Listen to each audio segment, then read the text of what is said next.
Salut mes madrilènes, salut mes merengues, salut mes galactiques, j'espère que vous allez tous très bien. Je suis ravi de vous retrouver comme toujours après cette nouvelle trêve internationale qui pour le coup a plutôt été intéressante. Sans être incroyable, je me suis régalé à regarder certains matchs. Mais bon, on va pas se mentir, j'avais quand même très hâte de revoir les matchs du club et de retrouver mon Real Madrid. Même si j'en ai profité pour, comme prévu, avancer ma première vidéo histoire du club, enfin, avec un véritable montage, etc.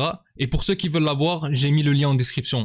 Elle concerne les records de certains joueurs au Real Madrid et franchement, côté qualité, on est très loin des débriefs et des avant-matchs qu'il y a sur la chaîne, donc allez la voir, vous n'allez pas le regretter. Enfin bref, sinon pour en revenir sur le sujet de la vidéo qui est le match de demain face à Leganés, bon bien évidemment, victoire impérative, d'autant plus qu'hier soir, le Barça a joué son match en retard face à Osasuna et s'est très facilement imposé sur le score de 3-0. On ne va pas rentrer dans les détails, mais du coup, le Barça a repris ses 3 points d'avance en championnat et il faut absolument éviter d'être distancé d'ici le Classico. Parce que le mois de février pourri qu'on a traversé avec seulement une victoire en Liga, c'est pas possible. Et même si on s'est qualifié en Ligue des Champions, etc. par la suite, on a vraiment fait n'importe quoi. Et là, alors que le début de mars, il y avait un petit peu de mieux avec les victoires face au Rayo et à Villarreal, il y a eu cette trêve internationale qui a malheureusement un petit peu coupé l'élan. Et bon, j'espère que demain, ça va bien repartir avec une victoire. D'autant plus que sans manquer de respect à l'adversaire, on joue tout de même Leganés. Alors, c'est la 3e fois de la saison qu'on les rencontre, et même si on s'était imposé assez aisément à l'aller chez eux, il ne faut pas oublier qu'en Coupe du Roi, on a arraché la qualif qu'à la toute dernière minute de jeu grâce au petit Gonzalo Garcia. Donc bon, il faut pas non plus les prendre à la légère, d'autant plus que malgré leur bilan assez mauvais depuis cette élimination, puisqu'ils n'ont réussi à battre que Getafe en championnat, ce qui donne qu'une seule victoire sur les 6 derniers matchs, Leganés c'est quand même l'équipe qui dérange les gros cette année. On en avait parlé lors de l'avant-match en coupe, mais il faut pas oublier que cette saison, Leganés c'est quand même une victoire face à l'Atlético et face au Barça, et même un match nul à San Mamés face à Bilbao, donc ça prouve leur capacité à être une équipe assez embêtante à jouer quand ils sont face à bien plus fort qu'eux. Du coup, même si demain on joue au Bernabéu, à la maison, si on ne fait pas très vite, très mal, on peut finir par se faire piéger. Et ça ne sera pas la seule fois cette saison, il n'y a qu'à voir comment on débute les matchs et surtout comment on les finit. Parce que le match face au Rayo, je l'ai encore un peu en travers de la gorge. À domicile, finir le match en défendant comme si c'était Liverpool en face, c'est pas possible. Et d'ailleurs, face à Leganés, on a déjà expérimenté ça parce que oui, comme j'ai dit, le match aller, tu te balades, tu gagnes 3-0, tout est parfait, joli but de Mbappé, but de Valverde, Bellingham, etc. Mais le match de coupe, tu mènes 2-0, assez vite même, avec un gros match de Modric entre autres.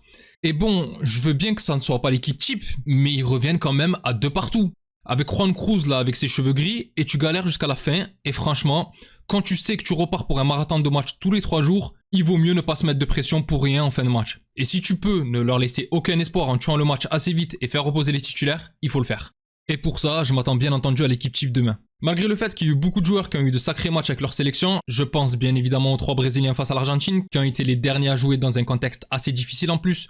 Je pense aussi un petit peu aux Français, qui ont quand même poussé jusqu'à la séance de tir au but face aux Croates, et quand on sait que Mbappé avait avoué qu'il était cuit avant la trêve, et qu'il a joué les 2 matchs entièrement, on peut penser que ça peut être compliqué, même si du coup, il est de repos depuis lundi. Mais pour la plupart, ça s'est plutôt bien passé, et ils ont pu regagner Madrid assez vite, donc je pense que pour demain, ça devrait aller.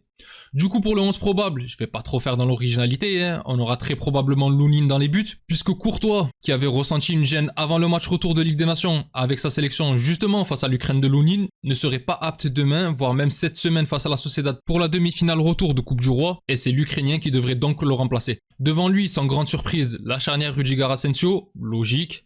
À droite, très probablement Vasquez. Comme j'ai dit dans les grands matchs, c'est Valverde qui doit jouer à ce poste-là, mais je pense que dans les matchs comme ça où tu risques d'avoir le ballon, c'est Vasquez qui devrait débuter connaissant Ancelotti. Et à gauche, soit Fran Garcia, soit Mendy, c'est du pareil au même, mais tout comme pour Vasquez, étant donné que tu risques de dominer, mieux vaut mettre l'Espagnol qui apportera plus offensivement.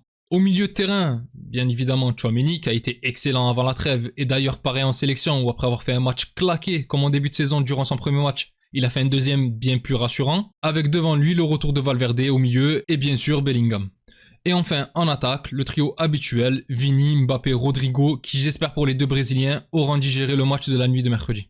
Pour la partie prono, bon, je vois bien une victoire du Real, bien évidemment, sans grande surprise, et j'espère avec la manière, car comme j'ai dit, il ne faut leur laisser aucun espoir et plier ce match au plus vite, et pour le score, un bon petit 3-0 avec sûrement un but de Mbappé, et potentiellement Rodrigo et Vinicius. Enfin bref mes Galactiques, c'est tout pour moi concernant cet avant-match, légèrement plus court que les derniers mais je pense que l'essentiel a été dit. Avant de vous quitter, je vous rappelle que la vidéo du jeu concours est toujours en ligne et vous pouvez toujours jouer, je vous mets la vidéo en description, bien évidemment il faut être abonné. Sinon comme d'habitude, donnez-moi vos pronostics dans les commentaires, si la vidéo vous a plu n'hésitez pas à liker et à vous abonner, c'est un soutien très important pour la chaîne et je remercie toutes les personnes qui prennent le temps de le faire, vous êtes les meilleurs. Pour les autres, on se retrouve après la rencontre et j'espère la victoire du Real Madrid face à Leganés. D'ici là, je vous souhaite une excellente journée ou soirée selon l'heure à laquelle vous regardez cette vidéo. Prenez tous soin de vous et encore et toujours, hasta le final, vamos Real. Salut!